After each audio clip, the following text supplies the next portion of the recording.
I'm just looking at every game right now on the Steam page, and it's been feeling like it's just gotta be action. You're shooting something, or having to be strategic, or competitive, or just fast-paced and super quick, and you gotta be going quick, and things gotta move fast. Dave the Diver comes in and says, nope, I'm Dave. Dave the Diver had its full release about a month ago, and with that, I stumbled upon the game and it seemed pretty appealing. I love sushi. I like the style of the game. It's pretty cute. I like fishing. Oh, so that's how we're doing it, huh? We're shooting fish down here. Yeah, I was just complaining about games right now just being about shooting something, but trust me, I'll explain later in the video. It seemed like something different from everything else that's been coming out recently, and the trailer was showing a ton of stuff happening in this game for only like $20, so why not try it? And wow, I am so glad I bought this game. You're playing as Dave throughout the game, just a hardworking, honest fella who was enjoying his vacation out in the tropics until his friend Cobra calls him up and seems to have gotten him roped into some business scheme. That being a sushi bar he wants to open, and Dave here is going to be the supplier, diving down to get all of the ingredients needed to keep the place running. Poor Dave, he just wanted some sushi. So you're now at the giant blue hole, an interesting place that has fish from all across the globe all centralized in this one spot, working as the fishermen diving down in the ocean to get the fish the restaurant will be serving. This right here is the main gameplay loop, the bread and butter of the game, going diving to collect fish and whatever random stuff you find down there to use for the restaurant. You're going to start out with the wimpy little knife, which you end up basically never using because it's a pain in the ass to try and stab anything. Come on, stop running away! So your main way of fishing is going to be the harpoon gun. You aim the harpoon gun and everything goes slow motion until you shoot and catch whatever you're trying to get. Pretty simple and to the point. Catch fish with whatever means you choose and bring them back to the restaurant, but this is just the very tippity top of the surface of this game. There's a lot more here.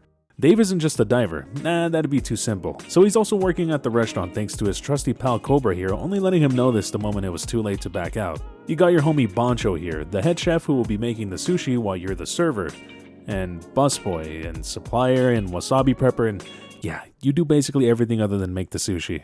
The restaurant is apparently Bancho's as well, so you technically work for him and not Cobra. Since Bancho is only a chef and Cobra just kind of exists, he's just there. That means that you're the one deciding everything else, like what will be served that night, selecting the menu from all the fish you've been killing, and choosing how the place will look. But at first it's gonna look like this for a bit. You got debt to pay off just like everyone else. The restaurant management portion of the game is the other second main gameplay loop, and combined with the diving and exploration part mixes both to keep things feeling new the whole time while playing, because there's not one moment it felt like throughout the game that things were getting stale. With the diving portion, there's a wide variety of fish that you can catch that also come with their own challenges, where larger fish will have you doing a minigame to catch them successfully, and the harpoon gun can have a variety of attachments that can also change the minigame you have to do. As you dive deeper into the blue hole, the more difficult it becomes to catch those more exotic and expensive fish, and some can be hostile to the player, trying to murder you before you murder them for their flesh. Just look at this, it took like 3 minutes straight of just harpooning this nerd emoji to finally get them. Actually, it only took you 2 minutes and 47. Try not to get hit either. Your oxygen is also your health, and if it hits 0, you lose all of the stuff you gathered except for one item of your choosing. This is where you can upgrade your equipment to dive deeper, carry more things, have more oxygen, and deal more damage so you can catch fish more quickly and efficiently, but you also get to meet Duff. Duff's your anime-loving, idol-worshipping nerd who's kind of a dick. Hey, come on man, no need to insult Dave. But his specialty is guns, and that's the third way to catch fish. Guns can range from your typical bullet shooter to kill everything in your sight, to nets and tranquilizers to more passively capture fish. All of these options come with their own drawbacks though, as there's a quality rating to the fish you capture. Killing them gives you 1 star, which gives you the least amount of meat, harpooning them gives you 2 stars, and capturing them alive gives you all 3 stars and the most meat. You might be thinking then, hey, what's the point of ever using a gun? Just use a net to catch everything. But bigger and more aggressive fish like sharks can't be caught that way and only can be harvested after being killed, making you have to choose if you're going hunting for sharks or you're collecting everything else. You can find guns while diving, so if you go down and need something lethal, or vice versa, you don't have to end the session prematurely. Though the guns you find underwater you can't bring back with you for the next dive, but you do unlock the ability to make them if you pick up enough of them. You'll also later on be able to upgrade the guns further to do a specific type of damage like poison or fire. I gotta admit though, if all we did was this, just get fish during the day and serve it to people at night, it'd get pretty repetitive and stale quickly. But the game devs knew that, and that's why they've added things in to spice things up while diving to keep things fresh and different every time. The environment isn't static. Every time you dive, the layout and biomes can change, so the game doesn't end up just being go here and kill the best fish and repeat. Instead, you can be encountering different fish in different areas, and not always will the same fish be there in your next dive. You also will be getting a ton of people calling you all throughout the game, practically every time you finish a dive to have you do more things. Sato the bootleg Ash Ketchum here will have you collecting marine cards, just being a fun way to showcase an encyclopedia of the fish you catch, giving you some neat info about them like their looks and some fun facts. Ellie here is the local biology student who sets you up with the Eco Watcher app, giving you some minor tasks to do while you're diving, like collecting seashells and killing invasive species, all in the pursuit of ecological research and preservation. Dr. Bacon comes by as an archaeologist studying sea people? Apparently sea people existed, and he's looking at you to go down and find anything out about them, looking for artifacts and any traces of their existence. And you get Udo, a reporter for a fish magazine called The Weekly Fish, who asks you to go down and take pictures of fish for him in specific places for some extra cash. Okay, so that's pretty much the essentials of the diving portion, but the restaurant portion has its fair share of variety too. We can't forget that part of the game. You'll get slapped with a bunch of new content back to back once Miss Yoshi here comes into the restaurant. Miss Yoshi introduces you to special customers, which demand a special dish that will please them and unlock more content for you to do. Not only are you getting special dishes now, but the ability to research new recipes in general, and make more than just fish meat on top of rice. That's nigiri, by the way. These recipes are more expensive to make, requiring multiple ingredients, but they have significantly higher prices than normal sushi and usually serve multiple portions. Also, I haven't mentioned it up until now, but the game has way over the top cutscenes, which are probably my favorite part of the game because it makes things like simple crafts and upgrades way more fun to do. Just researching a recipe usually has something like this follow-up.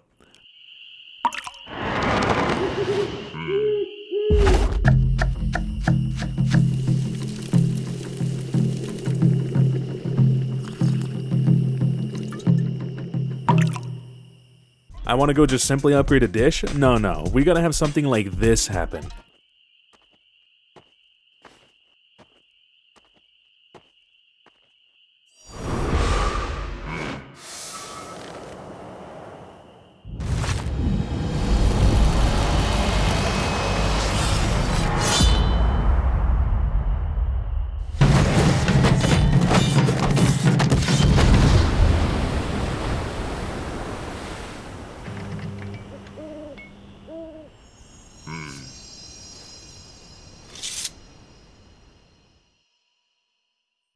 Just so dramatic for something so simple. Crafting a gun, this is what follows up with it.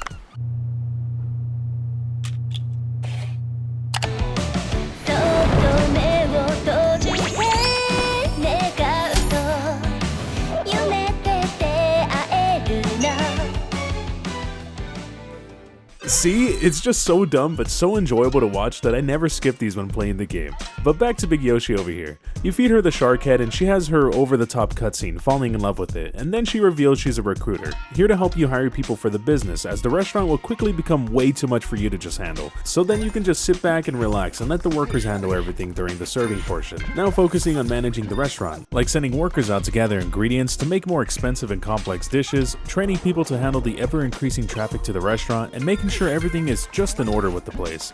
Also, there's Momo, the restaurant cat. Momo just vibes at the bar and you bring them food to please them. What more can you ask for? There you go, that's Dave the Diver for you. Just a very simple game about diving and serving sushi. Psych! You really think that's all there is to Dave the Diver? No. That's just the start of the game. Things immediately begin taking a turn for the crazier once you get to this point. There's way more different biomes that you can go fishing in than just what you've been seeing now. You'll go from ooh, spooky, deep dark ocean, scary, to the cold icy glacier biome that has fun and friendly narwhals, to the volcanic hydrothermal vents. Bosses? Hell yeah, Dave the Diver has those, fighting a big-ass squid to a shrimp with goddamn boxing gloves trying to beat your ass up. The game just throws so much content at you when you're not expecting all of this to be in a game that just seems to be all about fishing and sushi. You're now a fish nursery breeding fish in your hatchery, to now farming and growing your own ingredients. It seems like stuff you'd expect, but then you're sneaking into super secret facilities, betting on seahorse races, and then whatever the hell this is happens too. Just how the hell do you go from fishing to this? The game is just so damn fun and packed with so much to do that even playing the game pretty quickly still had me taking over 25 hours just to complete it, and I've had friends take over 50 hours to fully complete the game.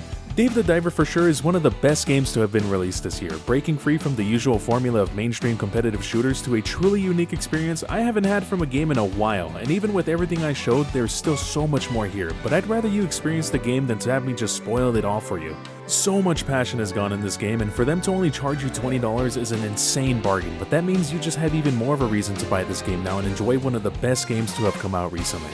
You can end up in space. Yeah.